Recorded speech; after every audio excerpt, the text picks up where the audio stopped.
شفیع ناب و طبیب ناب و حبیب ناب و کریم ناب و امام ناب و ملجا ناب و مغیث ناب و اول ناب و اوسط ناب و آخر ناب و کل ناب حضور جناب ابو القاسم احمد مجتبی محمد مصطفیٰ صلی اللہ علیہ وآلہ وسلم وأهل بيته الطيبين الطاهرين المعصومين المظلومين المنتخبين المنتجبين الغر الميامين وأصحابه المتقين المنتخبين المنتجبين ولعنة الله على أعدائهم أجمعين من ليلنا هذا إلى قيام يوم الدين. أما بعد فقد قال الله تعالى في القرآن الحميد والمحكم كتابه المجيد وقوله الحق بسم الله الرحمن الرحيم قل لا أسألكم عليه أجرا إلا المودة في القربى. صدق الله المولانا العلي العظيم وبلغنا رسوله النبي الأمين الكريم ونحن على ذلك لمن الشاهدين والشاكرين والحمد لله رب العالمين. آئیے اس سے پہلے میں کچھ کہوں اور آپ کچھ سنیں. ایک مرتبہ ہم اور آپ مل کر نبی اور آل نبی کی بارگاہ میں اتنی بلند آواز سے درود پڑھیں کہ جتنا بلند مقام ہمارے دلوں میں نبی اور آل نبی رکھتے ہیں سارا مجمع مل کر درود پڑھ دے. اللہم صلی علی سیدنا نبینا شفیعنا مولانا محمد بارک وسلم صلو علیہ الصلوۃ والسلام علیک یا رسول اللہ و اہل بیتک یا حبیب اللہ صلی اللہ علیہ وسلم. جناب اقلام وارسی صاحب ریاض الدین وارسی صاحب جتنے لوگ کھڑے ہیں میں گزارش کروں گا آپ لوگ تشریف لے آئیے. عزیزان گرامی بلا تمہید میں اپنی گفتگو کا آغاز کر رہا ہوں.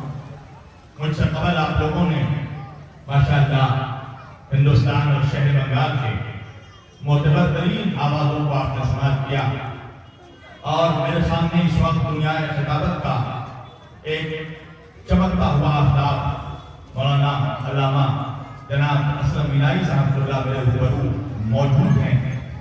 یہ ان کی عاجزی ہے اور ان کی انکساری ہے کہ وہ سامعین کے بیچ میں ستاروں میں چاند کی مانند بیٹھے ہوئے ہیں.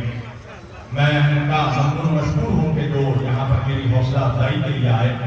میں چاہتا تو تھا کہ میں ان کو بھی سنوں. بہرحال عزیزان گرامی یہاں کوئی چھوٹا بڑا نہیں ہوتا. اگر کوئی اوپر بیٹھا ہے کوئی نیچے بیٹھا ہے اس سے کوئی فرق نہیں پڑتا. اس لیے کہ ذکر اہل بیت پر فرش پر بیٹھنا جو خود اہل بیت کی سنت ہے. میں نے آج کے چونکہ اس عظیم الشان یہ میرے خیال سے کئی سالہ یہ پروگرام ہے اور میرے آتے ہوئے تقریباً یہ 4 یا میرا 4تھا یا 5واں سال ہے. اس سال 6واں سال ہے ماشاءاللہ. فاطمۃ الزہرا کانفرنس میں سب سے پہلے وہ جناب مرحومہ بی بی رابعہ خاتون کہ تمام فرزندوں کو مبارکباد دیتا ہوں اور خاتون کو میں سلام کرتا ہوں. مرحومہ کو آپ کو میرا سلام ہو رابعہ خاتون کہ آپ کے شکم سے ایسے بچے دنیا میں آئے کہ جنہوں نے حسین کی ماں کا جشن سجایا ہے, جنہوں نے اس ماں کا ذکر سجایا ہے جس کو رسول کہتے تھے فاطمہ تو ام ابیہا. فاطمہ اپنے باپ کی ماں ہے. میں اس سلسلے میں میری گفتگو ہوگی. میں نے آج اس مقدس اور معزز اجتماع کے لیے قرآن مجید کی سورہ شعراء کی جس آیت کریمہ کی تلاوت کا شرف حاصل کیا اور سنامہ کلام میں جسے موضوع گفتگو قرار دیا. پروردگار عالم اپنی مقدس کتاب قرآن مجید فرقان حمید میں ارشاد فرما رہا ہے. اللہ اپنے حبیب سے کہہ رہا ہے بسم اللہ الرحمن الرحیم قل لا اسألکم علیہ اجرا الا المودۃ فی القربى. میں اس آیت کو ایکسپلین کرنے سے پہلے میں آپ لوگوں کے سامنے اس کا شان نزول سمجھانا چاہتا ہوں. اس آیت کا بیک گراؤنڈ ذرا آپ لوگوں سے آپ لوگوں کے گوشگزار کرنا چاہتا ہوں کہ یہ آیت نازل کس وقت ہوئی ہے. پوری توجہ. میرے نبی کے پاس صلی اللہ علیہ وسلم کے پاس مسلمانوں کا دولت مند مسلمانوں کا رئیس مسلمانوں کا ایک گروہ آیا, ایک گروپ آیا. آنے کے بعد وہ گروہ میرے نبی سے کہنے لگا یا رسول اللہ ہم حیوانوں کی طرح زندگی گزارتے تھے, ہم جانوروں کی طرح زندگی گزارتے تھے. یا رسول اللہ آپ نے ہمیں حیوان سے انسان بنایا، آپ نے ہمیں پھر انسان سے مسلمان بنایا، اور پھر آپ نے ہمیں مسلمان سے صاحب ایمان بنایا۔ یا رسول اللہ، آقا، ہم 360 بتوں کے سامنے سجدہ ریز ہو جاتے تھے، ہم جہاں طاقت دیکھتے تھے اسی کو سجدہ کر لیتے تھے، ستاروں کو چمکتا دیکھتے تھے اسے خدا مان لیتے تھے، سورج کو روشن دیکھتے تھے ہم اس کو خدا کہہ دیتے تھے، چاند کی چاندنی دیکھتے تھے چاند کو خدا کہہ دیتے تھے، پتھروں میں سختیاں دیکھتے تھے پتھر کو خدا کہہ دیتے تھے، سمندروں کی روانی دیکھتے تھے سمندروں کو خدا کہہ دیتے تھے، دریاؤں کی طغیانی دیکھتے تھے دریاؤں کو خدا کہہ دیتے تھے۔ یا رسول اللہ، ہمیں معلوم ہی نہیں تھا کہ ہمارا حقیقی خدا کون ہے۔ تو آقا، آپ نے ہمیں ان 360 بتوں کے پرستش سے نکال کر آپ نے ہمیں خدا یکتا سے آگاہ کیا۔ یا رسول اللہ، آپ نے ہمیں مسلمان بنایا، مسلمان سے صاحب ایمان بنایا۔ یا رسول اللہ، آپ نے ہم تک توحید پہنچائی۔ یا رسول اللہ، آپ نے ہم تک ایمان پہنچایا۔ یا رسول اللہ، آپ نے ہم تک شریعت پہنچائی، ہم تک اسلام پہنچایا، کعبہ پہنچایا، قبلہ پہنچایا، قرآن پہنچایا، کتاب پہنچائی، آیتیں پہنچائی، سورے پہنچائے، عبادتیں پہنچائی، نماز پہنچایا، روزہ پہنچایا، حج پہنچایا، زکات پہنچایا۔ تو یا رسول اللہ، اتنی ساری چیزوں کو پہنچانے میں آقا آپ کو بہت محنت کرنی پڑی، آقا آپ کو بہت مصیبتیں اٹھانی پڑی۔ یا رسول اللہ، آپ کو بہت غم اٹھانا پڑا۔ آقا، بچپن میں آپ یتیم ہو گئے، بچپن میں آپ نے اسیری سہا۔ یا رسول اللہ، آپ کا سوشل بائیکاٹ ہوا، آپ کو آپ کے مکان سے نکالا گیا، آپ کو آپ کے وطن سے نکالا گیا، آپ کا 3 سال تک سوشل بائیکاٹ کیا گیا۔ یا رسول اللہ، آپ کو پتھر مارے گئے، آپ پر ظلم و ستم کیا گیا، آپ کے گھر والوں کو ستایا گیا، آپ کے اہل بیت کو ستایا گیا، آپ کے اصحاب کو ستایا گیا۔ تو یا رسول اللہ، ہم تک دین پہنچانے میں آپ نے جو اتنی مصیبت اٹھائی ہے، آپ نے جو اتنا امتحان دیا ہے، اتنی محنت کی ہے، تو یا رسول اللہ، ہم آپ کو آپ کی محنتوں کی اجرت دینا چاہتے ہیں۔ پوری توجہ کیجیے گا۔ یا رسول اللہ، ہم آپ کو آپ کی محنتوں کا اجر دینا چاہتے ہیں۔ دیکھیے، ہر چیز دنیا میں جو ہمیں ملتی ہے، ہمیں اس کی اجرت دینی پڑتی ہے، ہمیں اس کا ٹیکس پے کرنا پڑتا ہے۔ اگر یہ جلسہ کر رہے ہیں، یہ مائک والا فری میں نہیں آیا ہے، اسے اجرت دی گئی، یہ اسٹیج فری میں نہیں لگا، اس کی اجرت دی گئی۔ آپ کھانا لیتے ہیں، کھانے کی اجرت دینی پڑتی ہے۔ آپ یہ جا کر اسٹور سے بوتل میں پانی لیں، اس کی اجرت دینی پڑے گی۔ توجہ، آپ جس زمین پر رہتے ہیں، مکان خریدیں، مکان کا ٹیکس پے کرنا پڑے گا، کپڑا خریدیں، کپڑے کا ٹیکس پے کرنا پڑے گا، ہوٹل میں جا کر کھانا کھائیں، ہوٹل میں ٹیکس دینا پڑے گا۔ تو دنیا میں ہر چیز کی ایک اجرت ہوتی ہے، کوئی بھی چیز فری میں نہیں ملتا۔ توجہ، یہاں پر جتنے شعراء ابھی تک آئے، نعت آئے، کوئی فری میں نہیں آیا، میں بھی فری میں نہیں آیا ہوں۔ اس دنیا میں کوئی شے فری میں نہیں ملتی، اور اگر آپ کو کوئی چیز فری میں کوئی دے تو 2 میں سے ایک بات ہے، یا دال میں کالا ہے یا پوری دال ہی کالی ہے۔ پوری توجہ کیجیے گا۔ اس زمانے میں کوئی بھی چیز فری میں نہیں ملتا، ہر چیز کی اجرت دینی پڑتی ہے۔ تو مسلمانوں نے کہا، یا رسول اللہ، آپ نے ہم کو دین پہنچایا، ہم آپ کو اس کی اجرت دینا چاہتے ہیں۔ آپ نے ہم تک نماز پہنچایا، ہم آپ کو اس کی اجرت دینا چاہتے ہیں۔ آپ نے ہم کو روزہ دیا، ہم آپ کو اس کی اجرت دینا چاہتے ہیں۔ آپ نے ہم کو قرآن دیا، ہم آپ کو اس کی اجرت دینا چاہتے ہیں۔ آپ نے ہم کو شریعت دی، ہم آپ کو اس کی اجرت دینا چاہتے ہیں۔ آپ نے ہم کو اسلام دیا، ہم آپ کو اس کی اجرت دینا چاہتے ہیں۔ جب یہ لوگ کہہ چکے تو میرے آقا نے کہا کہ یہ بتاؤ کیا اجرت ادا کرو گے؟ تو ان امیروں نے کہا، یا رسول اللہ، ہم اونٹوں پر لاد کر سونے، چاندی، جواہرات، ہیرے، موتی، ریشمی کپڑے، ملبوسات، قیمتی کپڑے، یہ ساری چیزیں ہم آپ کو اجرت دینے کے لیے لائے ہیں۔ یا رسول اللہ،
اگر دینا چاہتے ہو، اگر ہمیں کچھ دینا چاہتے ہو، الا المودۃ فی القربى، ہمیں ہمارے خاص قرابت داروں کی محبت دے دو. توجہ کیجیے گا، بہت سوچ کے ترجمہ کیا ہے میں نے. توجہ، اللہ کہہ رہا ہے فی القربى. میرے حبیب ان سے کہو کہ ہمیں سونا چاندی جواہرات نہیں چاہیے مسلمانوں کو. اگر قیامت تک ہمیں اجرت دینا چاہتے ہو تو اجرت چاہے الا المودۃ فی القربى، میرے خاص رشتہ داروں کی محبت دے دو. توجہ، آج سے پہلے آپ نے جس مولوی سے بھی خطاب سنا ہوگا اس نے ترجمہ کیا ہوگا کہ میرے رشتہ داروں کی محبت دے دو. مگر میں کہہ رہا ہوں آیت میں میرے رشتہ دار نہیں ہیں، فی القربى ہے، میرے خاص رشتہ داروں کی محبت دے دو. توجہ کیجیے گا، میرے خاص رشتہ داروں کی. کیوں؟ اگر آیت میں فقط فی قربہ ہوتا تو مراد سارے رشتہ دار ہوتے، مگر آیت میں فی قربہ نہیں ہے، آیت میں فی القربہ ہے. یہ فی کا کیا مراد ہے؟ فی میں الف لام آ گیا. اب میں اس کو ڈیٹیلز میں آپ کو نہیں سمجھاؤں گا، بہت آسان لفظوں میں بتا دوں. الف لام کیا ہے عربی میں؟ جیسے انگلش کا دا، یعنی عربی میں جب کوئی خاص شے مراد ہو، کوئی اسپیشل چیز مراد ہو تو عربی میں الف لام آ جاتا ہے. جیسے مثال کے طور پر اگر میں یہاں پر کہوں کتاب، اے بھائی یہ کافی وغیرہ بند کر دو بھائی میری جان، میں آج اس مجمع کو کوثر پلانا چاہتا ہوں اور عشق اہل بیت کا کوثر. بند کر دو بیٹا یہ کافی وغیرہ. جس کو کھڑے رہنا ہے وہ بغیر کافی کے بھی سنے گا، اور جس کو جانا ہے وہ 10 کپ پی کے بھی چلا جائے گا. توجہ، اس لیے بند رہنے دو، پوری توجہ. اللہ کہہ رہا ہے فی القربى، آیت میں الف لام ہے. الف لام کیا ہے؟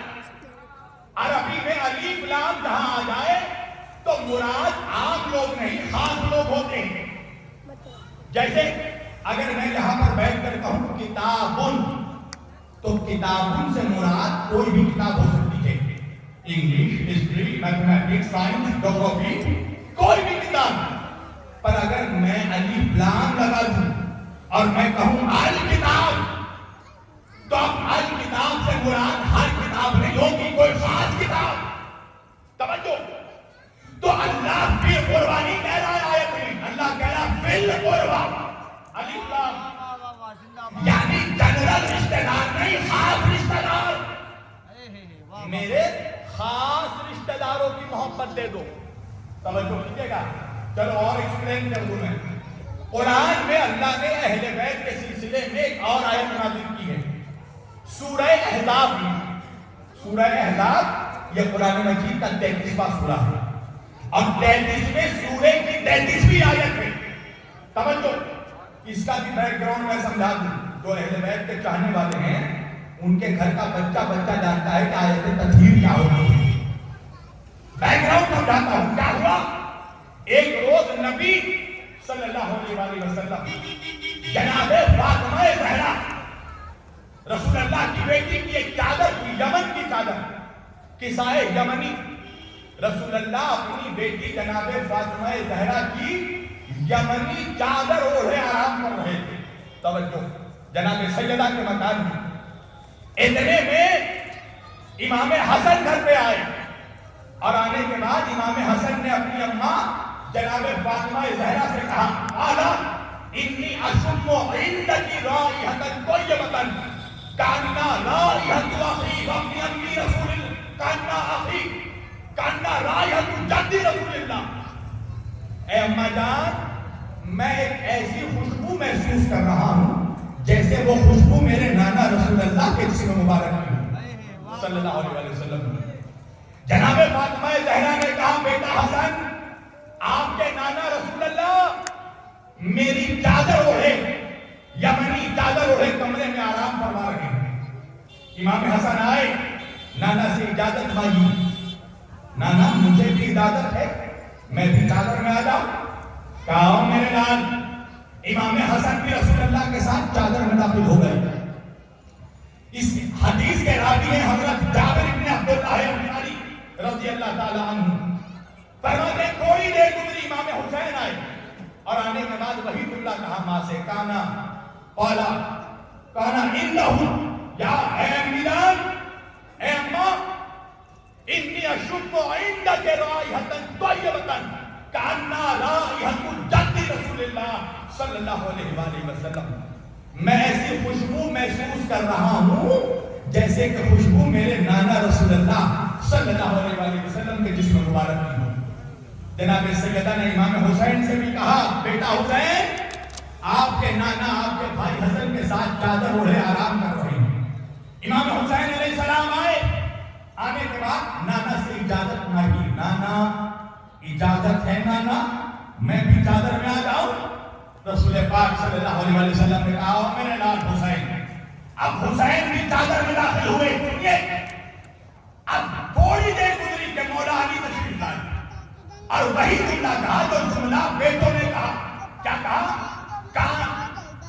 انی اشم عندک رائحۃ طیبۃ کأنہا رائحۃ اخیک ابن عم رسول اللہ صلی اللہ علیہ وسلم۔ اے سیدہ، میں ایسی خوشبو محسوس کر رہا ہوں جیسے وہ خوشبو میرے بھائی رسول اللہ صلی اللہ علیہ وآلہ وسلم کے، میرے چچا کے بیٹے کے جس میں مبارک کی خوشبو ہو۔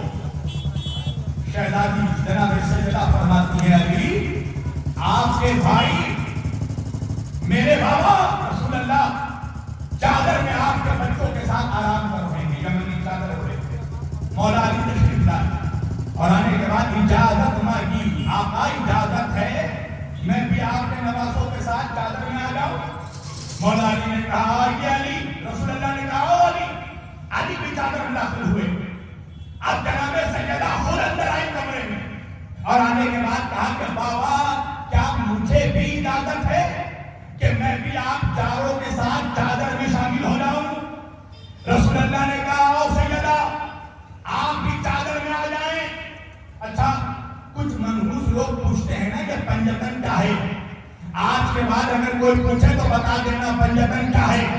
چادر میں نبی اکیلے تھے 1 تن، نبی کے ساتھ حسن آئے 2 تن، حسن کے ساتھ حسین آئے 3 تن، حسین کے ساتھ علی آئے 4 تن، علی کے ساتھ فاطمہ آئی 5 تن۔ بیٹا کہیں تو 5 ہے مقصود کائنات۔ خیر النساء حسین و حسن مصطفیٰ علی داخل ہوئے مولا علی، جناب سیدہ پانچوں چادر میں ہیں۔ توجہ دیجیے گا، اب امام جلال الدین سیوطی، امام جلال الدین سیوطی رحمت اللہ کون؟ میرے خیال سے اہل سنت کا اس سے بڑا کوئی مفسر نہ پیدا ہوا اور انشاءاللہ نہ پیدا ہوگا۔ صاحب تفسیر در منصور اپنی مستند تفسیر میں، تفسیر در میری دیکھو میری طرف دیکھو، ابھی یہاں سب تو خوبصورت میں ہے، ادھر ادھر مت دیکھو میری طرف، تمہیں یہ کچھ نہیں ہے، تمہیں نہیں معلوم کتنے لوگ یہاں پر آ چکے ہیں جنہیں تم دیکھ بھی نہیں پا رہے ہو۔ یہ محفل ہے فاطمہ زہرا کی، مجھے نہیں پتا یہاں کون آیا ہے نہیں آیا ہے، اتنا معلوم ہے کہ جس کی بیٹی کی محفل ہے اس کا بابا مدینے سے ضرور آیا ہے۔ ارے نیتاؤں کو دیکھنے لگتے ہو یا ہم لوگوں سے بھی زیادہ کوئی نورانی چہرہ ہے یہاں پر، اس لیے کہ علی پھٹکا زدہ چہرے والوں کا امام نہیں ہے۔ میرے نبی نے فرمایا یا علی وانتا قائد الغر المعجلین، اے علی تو روشن چہرے والوں کا امام ہے۔ علی والوں کے چہرے بتا دیتے ہیں کہ وہ علی کا غلام ہے، ہمیں بتانا نہیں پڑتا۔ تو میری طرف دیکھو، باقی اگر نیتاؤں کو سننا ہے تو بولو اتر جاؤں میں، اور یا تو پھر میری طرف دیکھو، کوئی آتا جاتا رہے کوئی فرق نہیں پڑتا، میری طرف دیکھو۔ ذکر اس بیوی کا ہو رہا ہے کہ جس کی تعظیم کو رسول اللہ کھڑے ہو جاتے تھے، اس سے زیادہ عظمت کس کی ہوگی؟ توجہ، جناب پنجتن چادر میں داخل ہوئے۔ اب امام جلال الدین سیوطی تفسیر در منصور کا کر پھا کر پڑھنا لکھتے ہیں، جناب ام سلمہ خود راوی ہیں۔ ام سلمہ کون ہے؟ رسول اللہ کی بیوی، ہماری اولاد کی ماں ام المومنین جناب ام سلمہ رضی اللہ تعالی عنہا وہ کمرے میں آئی اور آنے کے بعد آقا کو سلام کیا. آقا نے سلام کا جواب دیا. جناب ام سلمہ نے فرمایا آقا کیا مجھے بھی اجازت ہے کہ میں بھی آپ پانچوں کے ساتھ چادر میں داخل ہو جاؤں؟ سننا رسول اللہ کا جواب. امام جلال الدین سیوطی لکھتے ہیں کہ حضور نے کہا ہے ام سلمہ تم خیر پر ہو مگر پنجتن کے ساتھ چادر میں شامل نہیں ہو سکتی. اللہ اکبر. اے ام سلمہ تم میری بیوی ہو, مومنوں کی ماں ہو, تم خیر پر ہو مگر پنجتن کے ساتھ چادر میں نہیں آ سکتی. جناب ام سلمہ ٹھہر گئی. اب سمجھنا الف لام خاص رشتہ دار توجہ. اب جناب ام سلمہ ٹھہر گئی. فرماتی ہے اتنے میں جبریل امین نازل ہوئے اور سورہ احزاب کی آیت لے کر آئے. توجہ. اللہ کے رسول نے چادر کے دونوں کونوں کو پکڑا اور آسمان کی طرف دیکھا اور دیکھ کر میرے نبی نے کہا اللہم ہؤلاء اہل بیتی. اے اللہ تو گواہ ہو جا کہ یہ میرے اہل بیت ہیں, یہ میرے گھر والے ہیں. اتنا کہنا تھا کہ جبریل آیت لے کر آئے بسم اللہ الرحمن الرحیم انما یرید اللہ لیذھب عنکم الرجس اہل البیت ویطہرکم تطہیرا.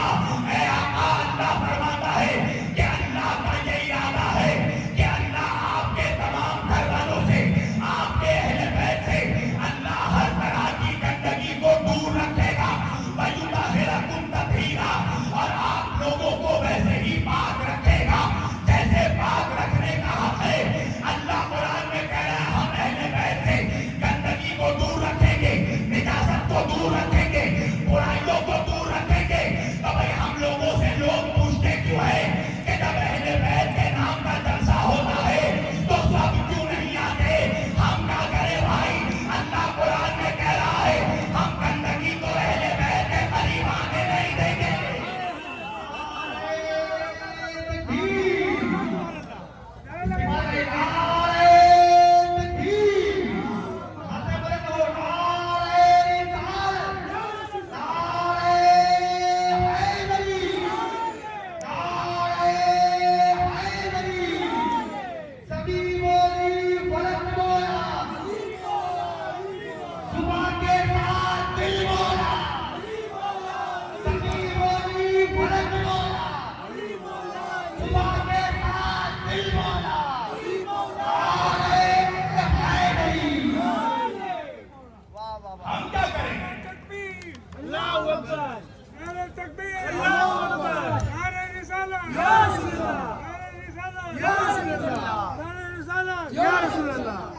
اللہ کا اعلان ہے قرآن انتم الرجس اہل البیت.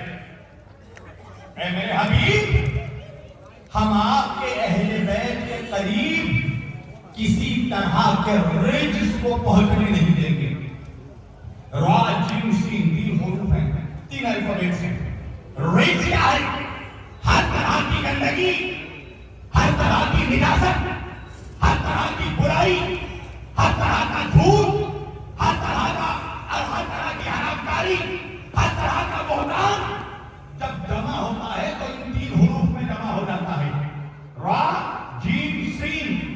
اور اللہ کہہ رہا ہے ہم رجس کو, کسی طرح کی گندگی کو اہل بیت کے قریب پہنچنے نہیں دیں گے.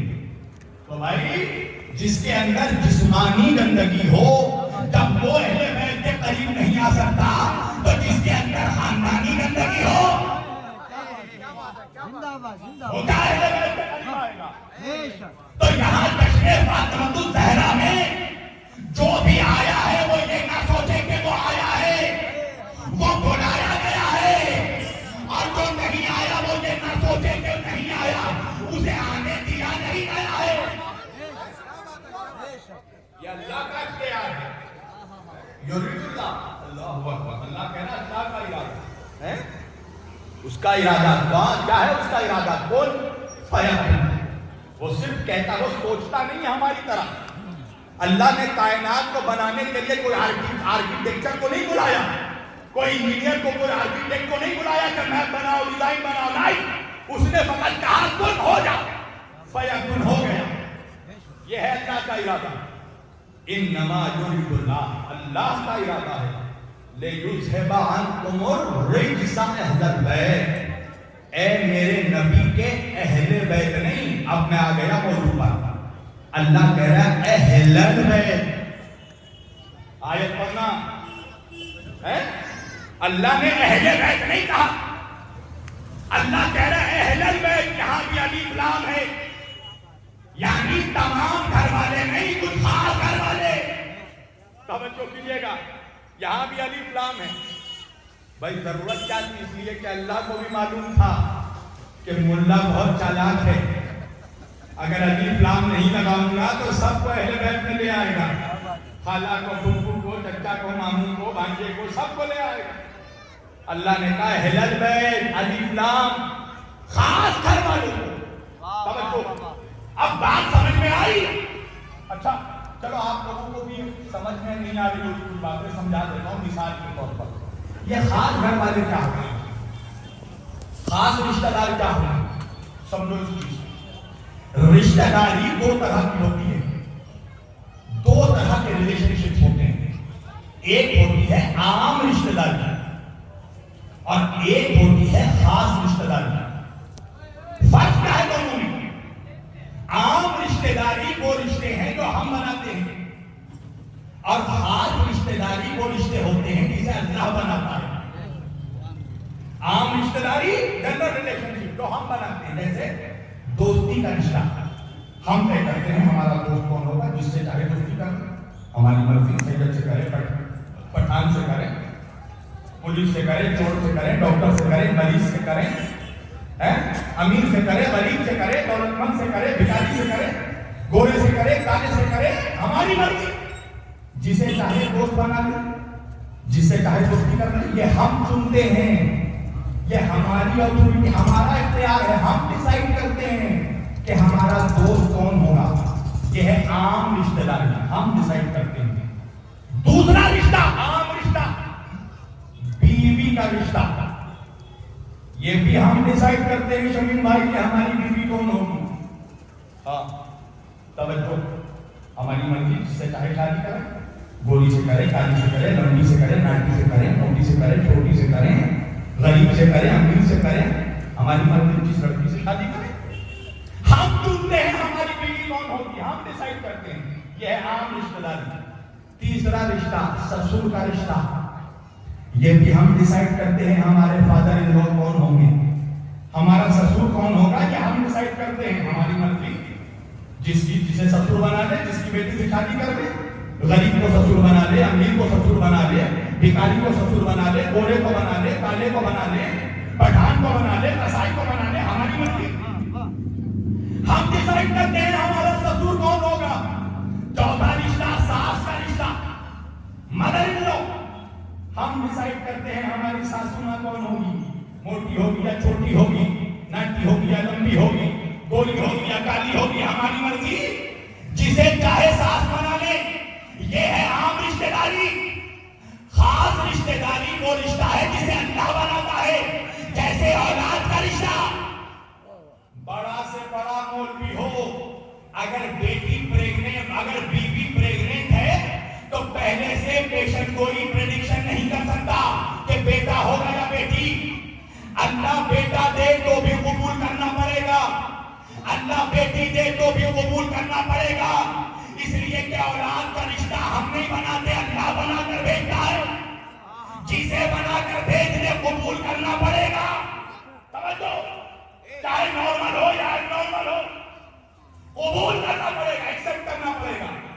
دوسرا رشتہ، بھائی کا رشتہ، ہم نہیں ڈیسائیڈ کرتے ہمارا برادر کون ہوگا، جسے اللہ بھائی بنا کر بھیج دے، چاہے لمبا ہو یا ناٹا، قبول کرنا پڑے گا۔ تیسرا رشتہ، نوازوں کا رشتہ، پوتوں کا رشتہ، ہم نہیں طے کرتے ہمارے نوازے کون ہوں گے، ہمارے پوتے کون ہوں گے، جسے اللہ بنا کر بھیج دے۔ اب بات سمجھ میں آئی کہ اہل بیت سے مراد نبی کا بھائی ہے، نبی کے نوازے سے ہیں, نبی کی بیٹی ہے. خاص گھر والے, خاص رشتہ دار. اب بات سمجھ میں آئی کہ نبی نے علی, فاطمہ, حسن و حسین کو چادر میں کیوں لیا, پنجتن کو چادر میں کیوں لیا؟ اس لیے کہ اگر نبی علی, فاطمہ, حسن و حسین کو چادر میں نہیں لیتے اور آیت نازل ہو جاتی تو آیت چھت والوں کے لیے ہوتی. جو بھی چھت کے نیچے ہوتا اس کی شان میں آیت ہوتی. مگر نبی نے گھر کے اندر ایک خاص گھر بنایا اور چادر میں علی, فاطمہ, حسن و حسین کو لے کر بتایا کہ آیت چھت والوں کے لیے نہیں, چادر والوں کے لیے نازل ہو جائے.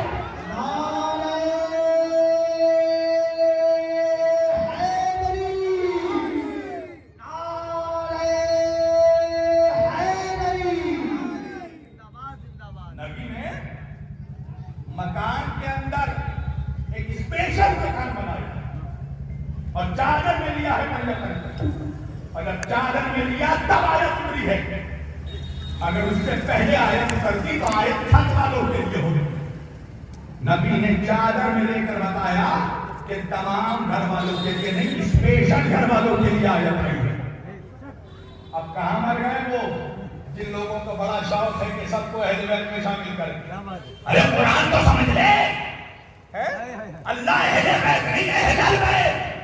توجہ, میرے نبی کے خاص گھر والے, انما یرید اللہ لیذھب عنکم الرجس اہل البیت ویطہرکم تطہیرا. اللہ کا یہ ارادہ ہے کہ آپ سے ہر طرح کے رجس کو دور رکھے. اللہ اکبر. اب سمجھ میں آیا, فی القربہ سے مراد علی ہیں, فاطمہ ہیں, حسن ہے, حسین ہے, حسین کے بچے, اہل بیت کی اولادیں جن پر نماز میں درود واجب ہے. توجہ, نبی نے کہا کہ اگر مجھے کوئی اجرت دینا چاہتے ہو تو میرے اہل بیت کی محبت دے دو. توجہ. اچھا, کچھ ہمارے چاہنے والے بھی تھوڑا جذبات میں آ کے ترجمہ یہ کرتے ہیں اس آیت کا, قُلْ لَا أَسْأَلُكُمْ عَلَيْهِ أَجْرًا إِلَّا الْمَوَدَّةَ فِي الْقُرْبَىٰ. ترجمہ یہ کر دیتے ہیں کہ اللہ کہہ رہا ہے کہ اگر اجر رسالت دینا ہے, قسم سے آیت میں رسالت کا لفظ ہی نہیں, علیہ اجرا.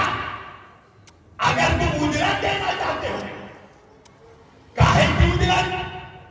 نماز پہنچایا اس کی اجرت, روزہ دیا اس کی اجرت, حج دیا اس کی اجرت, زکات دیا اس کی اجرت, قبلہ دیا اس کی اجرت, قرآن دیا اس کی اجرت, کتاب دی اس کی اجرت, شریعت دی اس کی اجرت, دین دیا اس کی اجرت. تو ایک بات سمجھ میں آ گئی نا مسلمانوں, یہ نماز, روزہ, حج, زکات, قبلہ, شریعت, کعبہ, قرآن, یہ سب ہمیں پھوکٹ میں نہیں ملا ہے, فری میں نہیں ملا ہے, ان سب کا ٹیکس ہے, اجرت دینی پڑے گی. تو اجرت کیا ہے؟ اِلَّا الْمَوَدَّةَ فِي الْقُرْبَىٰ. علی کی محبت, فاطمہ کی محبت. کیا مطلب؟ نماز پڑھ رہے ہو, نماز کی اجرت ہے علی کی محبت, روزے کی اجرت ہے علی کی محبت, زکات کی اجرت ہے علی کی محبت, قرآن کی اجرت ہے علی کی محبت, کعبے کی اجرت ہے علی کی محبت. یہ ہے اجرت. اور بغیر اجرت کے عبادت کرنے سے کیا ہوتا ہے یہ بھی تمہیں سمجھا. قرآن پڑھتے ہیں نا آپ سب, پڑھا کیجیے گا, اس لیے کہ قرآن میرے نبی کا زندہ معجزہ ہے. ہاں, پڑھا کیجیے گا قسم خدا کی. جس گھر میں قرآن شیلف میں سجا ہونا اور گھر والے جب قرآن نہیں پڑھتے تو قرآن خود صاحب مکان میں لعنت کرتا ہے. آج جو روتے ہو نا, گھر میں منوست پھیل رہی ہے, 2 چیزیں کرو اور منوست نہ دور ہو تو میرا کالر آ کے پکڑ لینا. 2 چیز کر دو, ایک نماز پڑھ دو, دوسرا قرآن پڑھ دو اپنے اپنے گھروں میں, اور پھر اگر برکت نہ آئے تو میرا کالر پکڑ لینا. ہم لوگ قرآن پر نکالتے ہیں, ایک تو جب پیٹ کی رخصت ہوگی دہیج میں, اور دوسرا کب نکالتے گا گڑیا مر نہیں رہی ہے تو سورہ یاسین نکال کے پڑھو. سچ بتاؤں اگر نواز بھائی تو قرآن کسی کو مارنے کے لیے نہیں آیا ہے، قرآن مری ہوئی انسانیت کو واپس زندگی دینے کے لیے آیا ہے. سمجھ لو. اچھا قرآن کون سی کتاب ہے سننا؟ میرے آقا نے فرمایا کہ قرآن وہ کتاب ہے جس کا پڑھنا ثواب ہے. کیا ہے؟ کون کتاب ہے جس کا پڑھنا ثواب ہے؟ صحابی نے پوچھا یا رسول اللہ جو جاہل ہو قرآن پڑھ نہیں سکتا ہو وہ کیسے ثواب کمائے؟ میرے آقا نے کہا جب قرآن کی تلاوت ہو تو قرآن سن لے. قرآن کا سننا بھی ثواب ہے. بولیے نا سبحان اللہ. اب نہیں تو کب بولو گے؟ اللہ نے زبان اس لیے نہیں دی ہے کہ چائے کھانے میں بھاگی اور صبح گولی کرو. اللہ نے زبان ہی اس لیے دی ہے کہ جب نبی اور آل نبی کا ذکر ہو تو بولو. جہاں بولو گے تو پہچانے جاؤ گے. میرے نبی نے کہا قرآن کی تلاوت سن لو. قرآن کا سننا بھی ثواب ہے. پھر ایک شخص نے کہا یا رسول اللہ جو بہرا ہو قرآن سن نہیں سکتا ہو تو کیا کرے؟ حضور نے کہا کہ قرآن کی آیتوں کو کھول کر دیکھ لے. قرآن کا دیکھنا بھی ثواب ہے. تو بھائی قرآن کون کتاب؟ کہا جس کا پڑھنا بھی ثواب، جس کا دیکھنا بھی ثواب اور جس کا سننا بھی ثواب. اب جب میں نے یہ حدیث پڑھی تو مجھے بھی ثواب کمانے کا شوق پیدا ہوا. میں عثمانیہ بک ڈپو میں گیا قرآن ہدیہ کرنے. اب میں نے دیکھا بہت بھیڑ ہے، کیا کروں؟ میں چپکے سے بھیڑ میں داخل ہوا اور قرآن کریم کو اٹھایا، سینے سے لگایا اور گھر میں لے کر آ گیا. اور لانے کے بعد خوب قرآن پڑھ رہا ہوں، کھول کھول کے دیکھ بھی رہا ہوں، گھر والوں سے پڑھوا پڑھوا کر سن بھی رہا ہوں. انصاف سے بتانا مسلمانوں کیا مجھے ثواب ملے گا؟ نہیں نا، مجھے ثواب نہیں ملے. کیوں نہیں ملے گا بھائی؟ قرآن تو وہ کتاب ہے جس کا پڑھنا بھی ثواب، جس کا دیکھنا بھی ثواب، جس کا سننا بھی ثواب. تو اب یہ ثواب مجھے کیوں نہیں ملے گا؟ کہا مولانا وجہ یہ ہے کہ آپ قرآن چرا کر لائے ہیں، آپ نے اس کی اجرت نہیں دی. اب بغیر اجرت کے جتنا پڑھیے سنیے دیکھیے ثواب نہیں ملے گا. تو مسلمانوں کہنے لگے ثواب نہیں ملے گا. قیامت کے دن آپ کا شمار تاریوں میں نہیں چوروں میں ہوگا. تو مسلمانوں نمازوں کی اجرت ہے علی کی محبت. اگر بغیر علی کی محبت کے سجدے لے کر قیامت میں پہنچو گے تو اللہ تمہارا شمار چوروں میں کرے گا، نمازیوں میں نہیں کرے گا.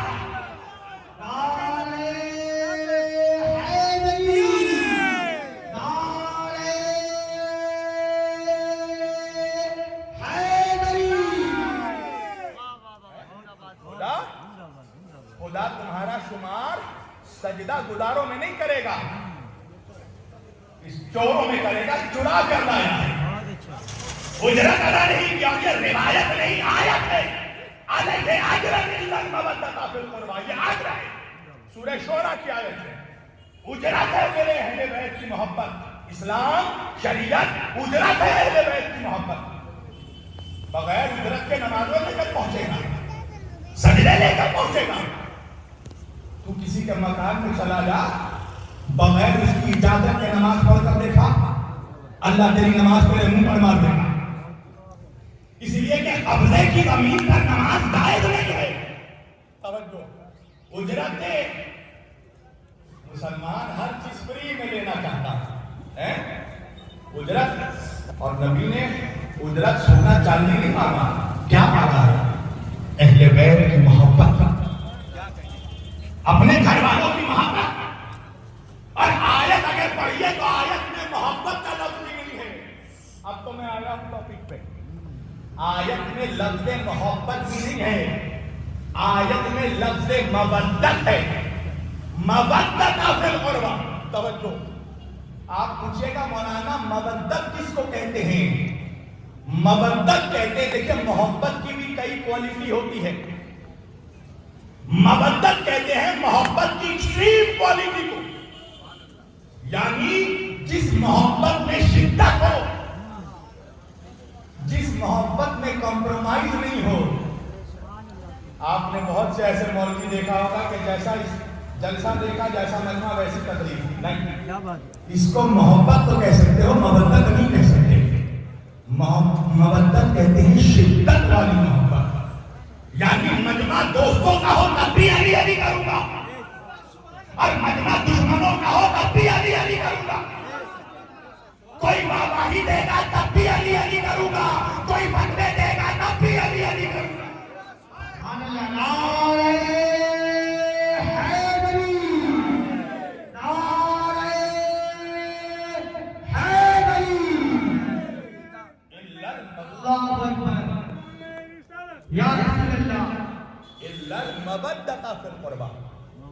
ایکسٹریم لیول کی محبت کو مودت کہتے ہیں.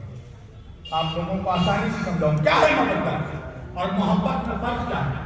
What is the difference between محبت and مودت؟ محبت اور مودت کا ایک ڈفرینس بتا رہا ہوں میں. یہ میرے سامنے علی بھائی بیٹھے ہیں, شہباز میاں بیٹھے ہیں, توجہ, سلیمان بھائی ہیں, بہت سارے بھائی ہیں ہمارے. یہ لوگ سب مجھ سے محبت کرنے والے, رحمان بھائی ہیں, اخلاق بھائی ہیں, توجہ, وسیم بھائی ہیں, سب مجھ سے محبت کرتے ہیں. چلو علی بھائی کی مثال دیتا ہوں. یہ علی بھائی ہیں, ناظم ہیں, بنگال ناظم ہندوستان, بڑی محبت کرتے ہیں مجھ سے. میری طرف دیکھو نا, میں نے بولا نا یہاں والی میری طرف دیکھو.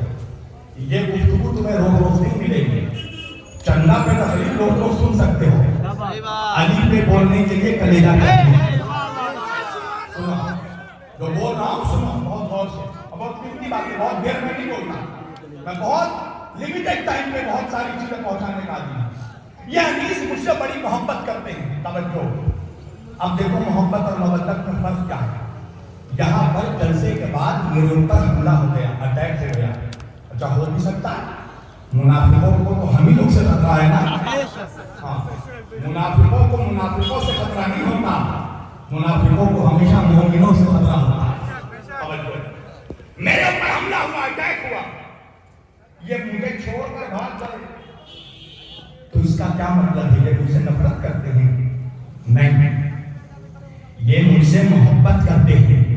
اب جوانوں تم مجھ سے پوچھو گے کہ جب یہ آپ سے محبت کرتے ہیں تو یہ مصیبت میں آپ کو چھوڑ کر بھاگے کیوں؟ وجہ بتاتا ہوں. یہ مجھ سے محبت کرتے ہیں مگر مجھے مصیبت میں چھوڑ کر اس لیے بھاگ گئے کہ یہ مجھ سے زیادہ اپنی جان سے محبت کرتے ہیں. توجہ, یہ مجھ سے محبت تو کرتے ہیں مگر مجھ سے زیادہ اپنی زندگی سے محبت کرتے ہیں. یہ میرے لیے اپنی جان قربان نہیں کر سکتے. اب اگر مان لو یہیں پر میرے اوپر حملہ ہو اور مجھے بچانے کے لیے شمیم بھائی اپنا سب قربان کر دیں تو اس کو محبت نہیں مودت کہتے ہیں. مودت اس محبت کو کہتے ہیں جہاں محبوب کے سامنے اپنے جان کی کوئی حیثیت نہ ہو.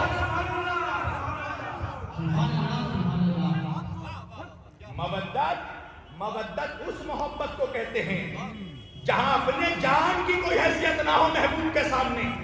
مثال کے طور پر مچھلی, کسی مولوی سے پوچھو مچھلی کا ذبیحہ کیا ہے. مچھلی کا ذبیحہ یہ نہیں ہے کہ اس کے گلے میں چھری چلا دو, مچھلی کا ذبیحہ یہ ہے کہ اس کو پانی سے جدا کر دو, پانی سے نکال دو, یہی مچھلی کا ذبیحہ ہے. کیوں؟ اس لیے کہ مچھلی کو پانی سے محبت نہیں مودت ہے. اگر ایک لمحے کو بھی مچھلی کو پانی سے جدا کیا جائے گا تو مچھلی مر جاتی ہے. یعنی اللہ کہہ رہا ہے دیکھو اہل بیت سے محبت نہیں مودت کرو. اگر ایک لمحے کو بھی اہل بیت سے جدا ہونا تو مر جانا.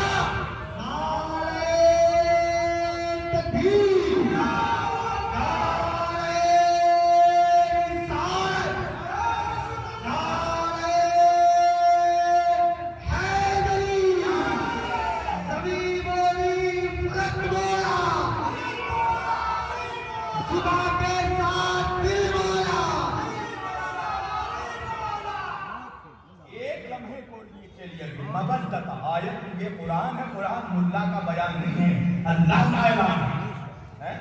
روایت رہتی تو مولوی لنگیر مارتا, یہ ضعیف ہے, یہ جوان ہے, اس کا اعتبار نہیں ہے, یہ خبر واحد ہے, یہ روایت نہیں آئے. اللہ اکبر, جس کا جھللانے والا خود کافر ہو جائے. اللہ کہہ رہا مودت فی القربی, علی فاطمہ حسن و حسین سے محبت نہیں مودت چاہیے. مودت یعنی ایکسٹریم لیول کی محبت جہاں جان کی کوئی قیمت نہ ہو. اب بات سمجھ میں آئی کہ جب واقعہ کربلا ہوا تو کیا امام حسین کے ساتھ چاہنے والے صرف بہتر تھے اور کوئی چاہنے والا نہیں تھا؟ نہیں تھے، بہت چاہنے والے تھے. اگر چاہنے والے نہ ہوتے تو قتل حسین کے بعد انتقام کس نے لیا؟ تو ایک بات یاد رکھنا کہ کربلا کا واقعہ جب ہوا تھا تو محبت کرنے والے تو بہت تھے مگر مودت کرنے والے بہتر تھے.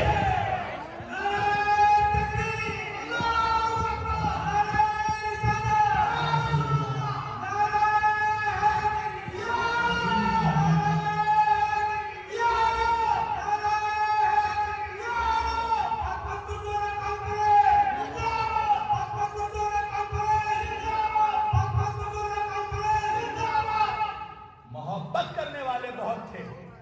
اگر محبت کرنے والے نہیں ہوتے تو کربلا کے بعد سن 62 ہجری میں یزیدیوں سے انتقام کس نے لیا؟ محبت کرنے والے تھے مگر جانثار مودت کرنے والے 72 تھے. اور کربلا میں اسلام کو سر جھکانے والوں کی نہیں سر کٹانے والوں کی ضرورت تھی. توجہ، آج بھی دیکھ لو، آج کی دنیا میں سر جھکانے والے بہت ہیں، سر کٹانے والے چند ہی نظر آ رہے ہیں. تو معلوم ہے فلسطین میں پھر سے بمباری شروع ہو گئی.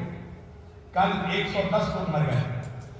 توجہ، 200 علاقوں میں، غازہ کے 200 علاقوں میں ایک ساتھ اسرائیل نے بم مارا ہے.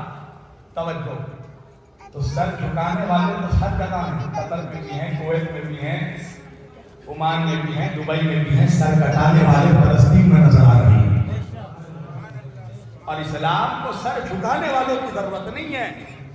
سر جھکا تو کوئی بھی دے سکتا ہے، چاہے مومن ہو یا منافق ہو. سر جھکانے والے تو کربلا میں تھے دونوں طرف ہیں. اچھا ایک بات بتاؤ، نماز سب سے بڑی عبادت ہے نا؟ سب سے بڑی عبادت ہے نماز.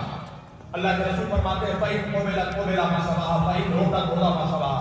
نماز قبول تو ہر عمل قبول، نماز رد تو ہر عمل رد. مگر ایک بات کہوں گا کہ مجھے قرآن کی 6666 آیتوں میں، 114 سوروں میں، 30 پاروں میں ایک بھی آیت میں دیکھا دو کہ اللہ نے کہا ہو کہ میں نماز پڑھنے والوں کے ساتھ ہوں.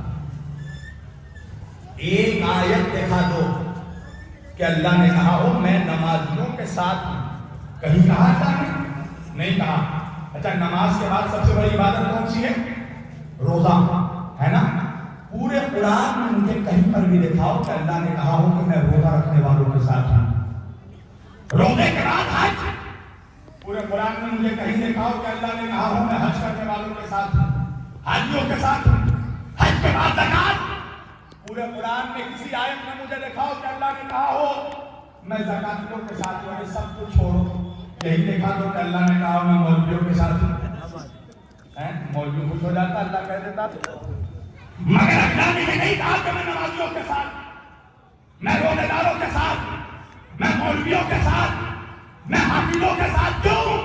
اس لیے کہ اگر اللہ کہہ دیتا کہ میں نمازیوں کے ساتھ ہوں تو قیامت تک ہم لوگ یہ طے نہیں کر پاتے کہ کربلا میں اللہ کس کے ساتھ تھا. اس لیے کہ نمازی حسین کے لشکر میں بھی تھے، نمازی یزید کے لشکر میں بھی تھے، روزے دار یہاں بھی تھے، روزے دار وہاں بھی تھے، حاجی یہاں بھی تھے، حاجی وہاں بھی تھے، حافظ یہاں بھی تھے، حافظ وہاں بھی تھے.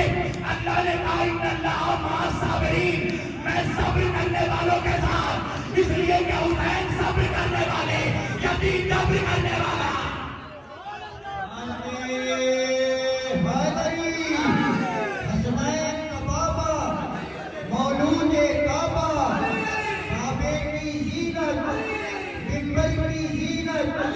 سورج کو نکالے ہم تیرے حوالے، چڑیوں کی چہک میں، ڈالی کی لہک میں، بھٹکو تو سہارا، ڈوبو تو کنارا، مشرب کا نعرہ، مستوں کا نعرہ، ہم سب کا لیڈر، داماد پیغمبر، جبریل کا ٹیچر، ہم تیرے نوکر، ہم تیرے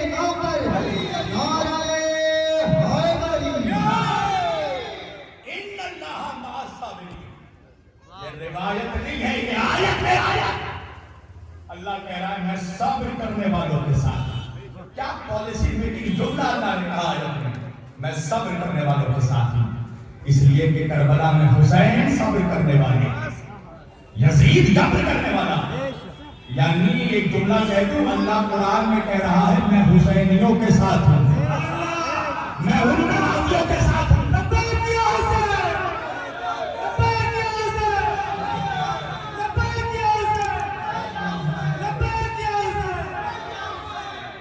یعنی اللہ کہہ رہا ہے میں ان نمازیوں کے ساتھ ہوں جو حسین کے ساتھ ہیں، میں ان روزے داروں کے ساتھ ہوں جو حسین کے ساتھ ہیں، میں ان حاجیوں کے ساتھ ہوں جو حسین کے ساتھ ہیں. ورنہ حاجی تو یزید کے بھی ساتھ تھے، نمازی تو یزید کے بھی ساتھ تھے، مفتی تو یزید کے بھی ساتھ تھے. قسم سے اگر بتا دیا نا میں نے کہ یزید کے ساتھ کتنے مفتی تھے تو شاید مفتی مجھے قتل کر دے.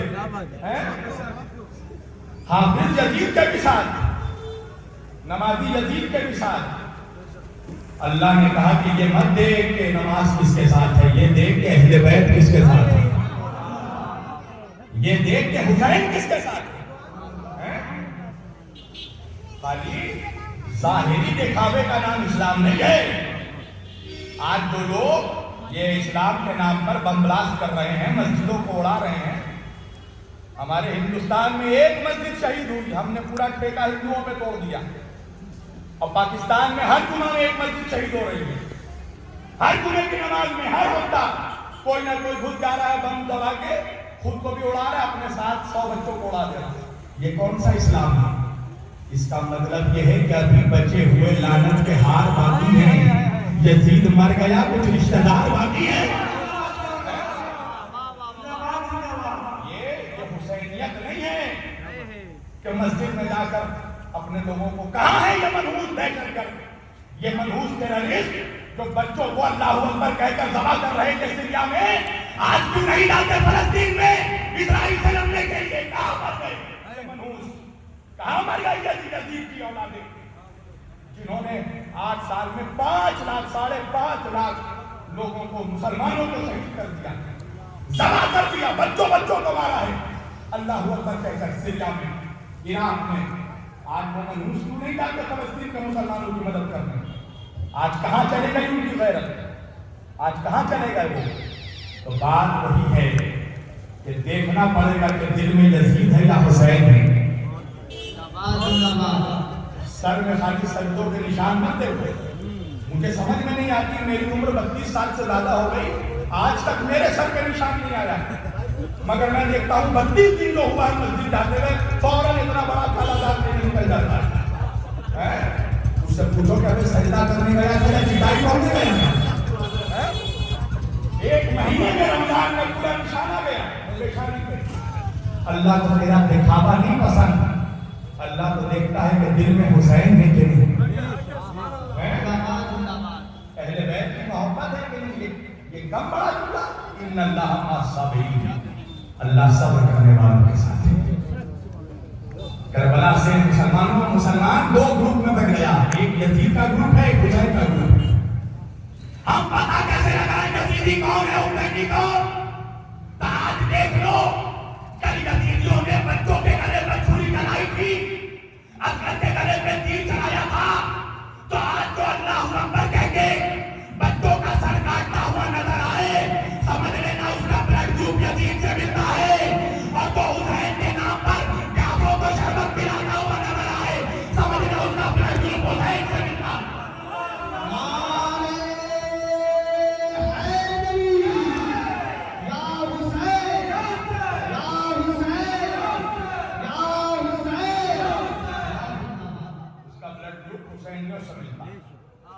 مگر معلوم ہے، آج سوچو مسلمانوں، آج فیصلے کا وقت ہے.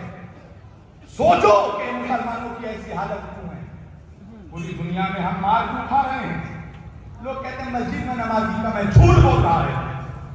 پہلے سے زیادہ ماشاءاللہ نمازی مسجدوں میں، مسجدوں کی حالت خستہ ہے. جھوٹ بول رہا ہے تو مسلمانوں کے گھروں کی حالت خستہ ہے، مگر مسجد میں اٹالین ماربل بچھا ہوا ہے. تجھے محرم میں شربت بانٹنا بدعت نظر آتا ہے، پوچھ مولوی سے مسجد میں ایئر کنڈیشن لگانا یہ سنت ہے؟ اٹالین ماربل لگانا یہ سنت ہے؟ مسجد نبوی کیا پتھروں سے بنی تھی؟ وہاں پر کیا سسٹم تھا؟ تو اپنی فیسلٹی کے لیے جو کرنا ہو وہ کر جائے گا. اپنی چلو ہم اس سے منع نہیں کرتے، مگر مجھے یہ بتاؤ کہ آج جب فیصلے کا وقت ہے آج تم کہاں ہو؟ آج کہاں مر گئے مسلمان ممالک؟ آج 58 ممالک کھڑے ہو کر تماشا دیکھ رہے ہیں. 6000 سے زیادہ بچے شہید ہو چکے ہیں فلسطین میں.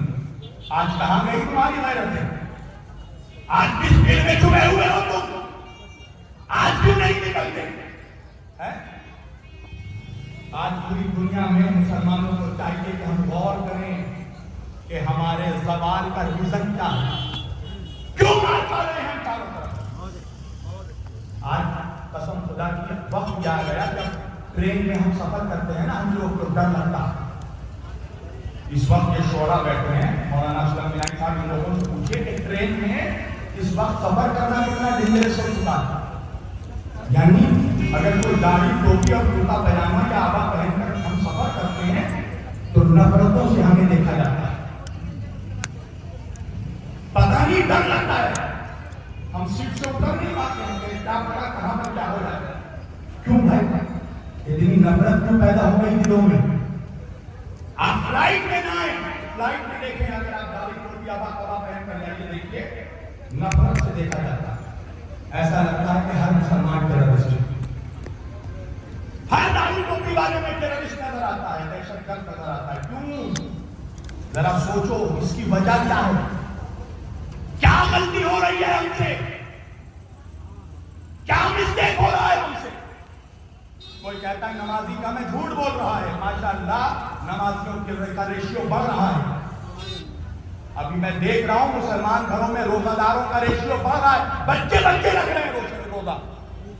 میرے گھر میں نابالغ بچے روزہ رکھ رہے ہیں ماشاءاللہ. میں اپنے گھر کی بات بتا رہا ہوں. اور یہاں پر کتنے ہوں گے جن کے چھوٹے چھوٹے بچے روزہ رکھ رہے ہیں. حج میں تعداد بڑھ رہی ہے.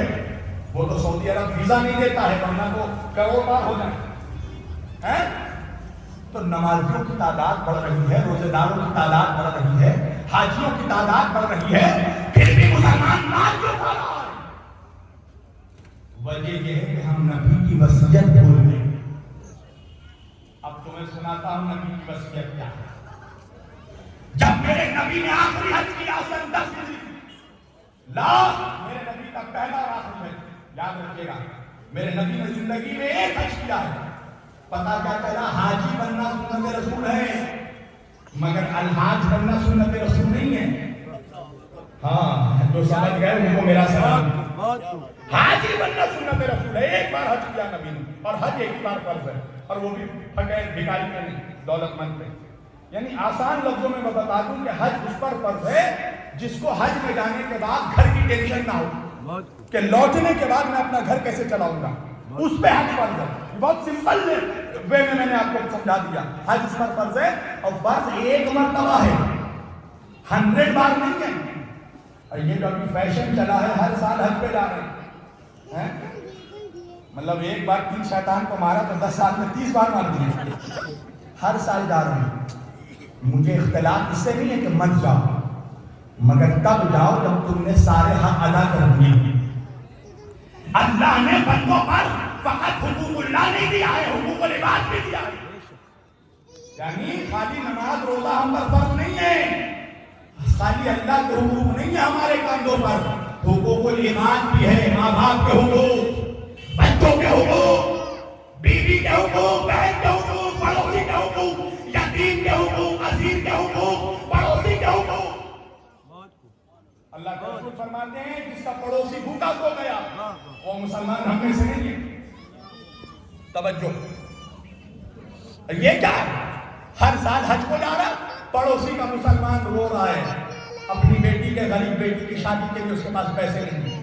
یہ جناب حج کو جا رہے ہیں. پڑوسی کا باپ رو رہا ہے کتاب خریدنے کے لیے پیسے نہیں ہیں بچوں کے، اور یہ حضرت ہر سال حج پہ جا رہے ہیں. ہم نام کے ساتھ الحاظ کر رہے ہیں. اللہ تیری ایسی حج کو تیرے منہ پہ مار دیا. حقوق اللہ ایک بار ادا کر دیا، ہم حقوق العباد ادا کر. پڑھ جا کر قرآن، پورے قرآن میں حقوق اللہ کا ذکر صرف 300 ٹائمز آیا ہے، 300 مرتبہ. اور حقوق